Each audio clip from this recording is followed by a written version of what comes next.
കൂടിയുണ്ടല്ലോ. നവമാധ്യമങ്ങളിലൂടെയുള്ള പ്രചാരണത്തിന്റെ ചുമതലക്കാരനാണ് എം.വി. നികേഷ് കുമാർ. അപ്പോൾ സാമൂഹ്യ മാധ്യമങ്ങളിലാകട്ടെ ഇങ്ങനെയുള്ള പ്രശ്നങ്ങൾ ഉണ്ടെങ്കിൽ, പാർട്ടിക്കുള്ളിൽ തന്നെ ഇങ്ങനെ അഭിപ്രായ വ്യത്യാസം ഉണ്ടെങ്കിൽ അത് നവമാധ്യമങ്ങളിലൂടെ തന്നെ ഒളിഞ്ഞും തെളിഞ്ഞും പാർട്ടിക്കെതിരെ വരും. ഇപ്പോൾ നികേഷിനെതിരെയുള്ള ട്രോളുകൾ പോലും പല അവസരങ്ങളിലും കാണാറുണ്ട്. പല സംഭവങ്ങൾ ഉണ്ടാകുമ്പോഴും പാർട്ടി പ്രതിരോധത്തിലാകുന്ന പല സംഭവങ്ങളിലും നേരിട്ട് ഈ നവമാധ്യമ ചുമതലക്കാരന്റെ ഫോട്ടോ വെച്ച് തന്നെ, ഇപ്പോൾ ആ കിണറ്റിലിറങ്ങുന്ന ഫോട്ടോ വെച്ച് പലതരത്തിലുള്ള ട്രോളുകൾ വരികയാണ്. അപ്പോൾ ഇങ്ങനെ ഒരാളെ വെച്ചുകൊണ്ട് മുന്നോട്ട് പോയാൽ വരുന്ന തെരഞ്ഞെടുപ്പ് വരുമ്പോഴേക്കും സൈബർ പോരാട്ടത്തിൽ പിന്നിലായി പോകുമെന്നുള്ള ആശങ്ക കൂടെ ഇതിന് പിന്നിലുണ്ടല്ലോ.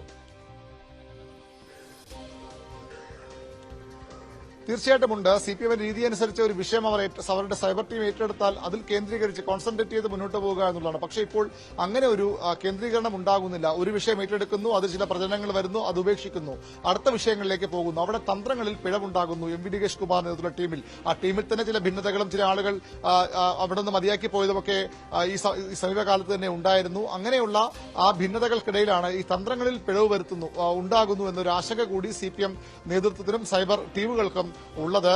ഇങ്ങനെ മുന്നോട്ട് പോയാൽ കഴിയും. നേരത്തെയൊക്കെ കോൺഗ്രസിന് സൈബർ അംഗങ്ങൾ കുറവാണെന്നൊരു ധാരണയുണ്ടായിരുന്നു. പക്ഷേ തികച്ചും മിഥ്യാധാരണയാണെന്ന് CPI ഇപ്പോൾ തിരിച്ചറിയുന്നു. കാരണം വളരെ കൃത്യമായി നിലമ്പൂർ ഉപതെരഞ്ഞെടുപ്പിലും അതിനു മുമ്പ് തന്നെ പാലക്കാട് ഉപതെരഞ്ഞെടുപ്പിലുമൊക്കെ സാമൂഹ്യ മാധ്യമങ്ങളെ കൃത്യമായി കൈകാര്യം ചെയ്യാൻ കോൺഗ്രസിന് കഴിയുന്നു. അവരുടെ വിജയത്തിന്റെ ഒരു പ്രധാന അടിസ്ഥാനം അതുകൂടിയായിരുന്നു. അവിടേക്ക് എത്താൻ പോലും BJPക്ക് സുശക്തമായ സംവിധാനമുണ്ട് സാമൂഹ്യ മാധ്യമങ്ങളുമായി ബന്ധപ്പെട്ട്. അപ്പോൾ അവിടെ പോലും എത്താൻ CPMന് കഴിയുന്നില്ല. CPM ആണ് ഈ സൈബർ സാധ്യതകൾ ഏറ്റവും ആദ്യം തിരിച്ചറിഞ്ഞ പാർട്ടി.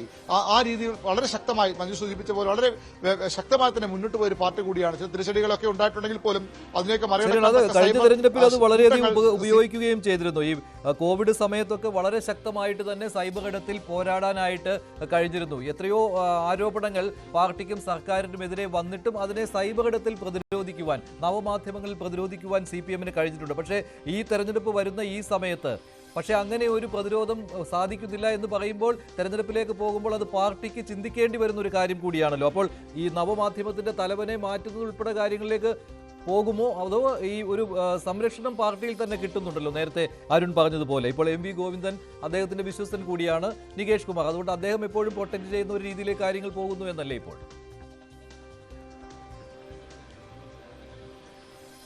തീർച്ചയായിട്ടും M.V. നികേഷ് കുമാറിനെ കൊണ്ടുവരുമ്പോൾ വലിയ പ്രതീക്ഷകൾ CPMനുണ്ടായിരുന്നു. പ്രത്യേകിച്ച് അദ്ദേഹം ദൃശ്യമാധ്യമ രംഗത്തിന് പുതിയൊരു വഴി തുറന്ന മാധ്യമപ്രവർത്തനം കൂടിയായിരുന്നു. പുതിയ ഭാഷ ചമച്ച മാധ്യമപ്രവർത്തനം കൂടിയായിരുന്നു. അത്രയധികം എക്സ്പീരിയൻസ്ഡ് അദ്ദേഹം ഈ ദൃശ്യമാധ്യമ രംഗത്ത്. അതിന്റെ അദ്ദേഹത്തിന്റെ ആ ഒരു അനുഭവ പരിചയം സാമൂഹ്യ മാധ്യമങ്ങളിൽ ഗുണം ചെയ്യും. അത് പാർട്ടിക്ക് വലിയ മുന്നേറ്റമുണ്ടാക്കുമെന്ന ഒരു പ്രതീക്ഷയാണ് M.V. ഗോവിന്ദൻ അടക്കം നികേഷ് കുമാറിനെ അനുകൂലിക്കുന്ന നേതാക്കൾക്കുണ്ടായിരുന്നു. പക്ഷെ അതെല്ലാം തെറ്റിപ്പോകുന്നു എന്നൊരു വിലയിരുത്തലാണ് പൊതുവിൽ CPMൽ ഉയർന്നത്. നമുക്കറിയാം, ഏറ്റവും ശക്തമായ തെരഞ്ഞെടുപ്പ് മത്സരങ്ങളിലേക്കാണ് കേരളം നീങ്ങുന്നത്. ഇടതുമുന്നണിയും രംഗത്ത് സജീവമായി തന്നെ നിൽക്കുമ്പോൾ തദ്ദേശ തെരഞ്ഞെടുപ്പും തൊട്ട് പിന്നെ നിയമസഭാ തെരഞ്ഞെടുപ്പൊക്കെ വരുമ്പോൾ ഈ രീതിയിൽ പോയാൽ ശരിയാകില്ല. നിരവധി പഠന ക്ലാസുകളും സെമിനാറുകളും ഒക്കെ നികേഷ് കുമാറിനെ തന്നെ പങ്കെടുപ്പിച്ചുകൊണ്ട് CPM നടത്തുന്നുണ്ട്. അത് അങ്ങനെ പോരാ.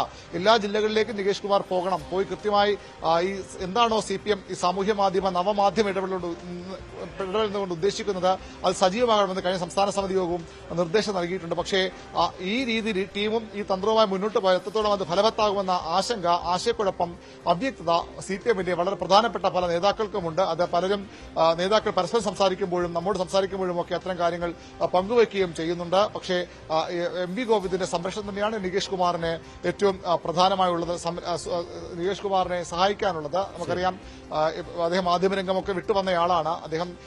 അതുകൊണ്ട് തന്നെ സ്വാഭാവികമായും അദ്ദേഹത്തിന് തിരികെ അവിടേക്ക് അയക്കുകയല്ല, പകരം അദ്ദേഹത്തിന് ചില നിയമസഭാ തെരഞ്ഞെടുപ്പിലടക്കം അദ്ദേഹത്തിന്റെ പേര് പല മണ്ഡലങ്ങളിലും പറഞ്ഞു കേൾക്കുന്നുണ്ട്. അദ്ദേഹത്തെ ഈ പ്രശ്നങ്ങൾ പരിഹരിച്ച് ഒപ്പം നിർത്താനുള്ള ശ്രമമാകാം CPMന്റെ ഭാഗത്തുണ്ടാകുന്നത്. പക്ഷേ വലിയൊരു വിഭാഗം കടുത്ത അതൃപ്തിയിലും അമർഷത്തിലുമാണ് ഇപ്പോഴത്തെ നവമാധ്യമ പോരാട്ടം. അത് പരാജയപ്പെടുന്നു എന്നുള്ള വിലയിരുത്തൽ പാർട്ടിക്കുള്ളിൽ തന്നെയുണ്ട്. അത് വിമർശനമായി തന്നെ ഉയർന്നു വന്നിട്ടുണ്ട്. M.V. നികേഷ് കുമാർ നവമാധ്യമ പ്രചാരണത്തിന്റെ ചുമതല ഏറ്റെടുത്തതിന് ശേഷമാണ് ഇത്തരത്തിലുള്ള തിരിച്ചടി ഉണ്ടായിക്കൊണ്ടിരിക്കുന്നത്.